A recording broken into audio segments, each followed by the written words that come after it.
Büneyi yeni biraz halkalangan Togo kıbıstırdı tutan Otogo Ahibatı hayihan kaldım soğuduk berek'e Eygin min bilbeke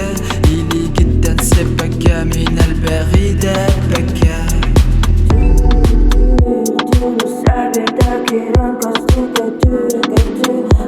geçten hayra kari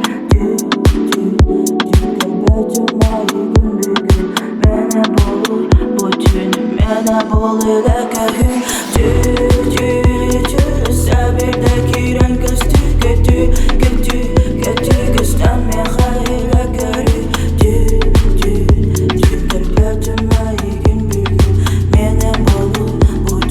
mene bolur lekahü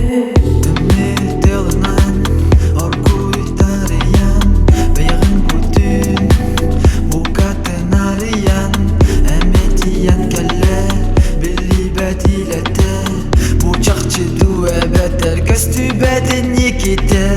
Tımlı tılınan Orguy tarayan Beğen bütün Mukaten arayan Emediyen kelle Kastübet ilete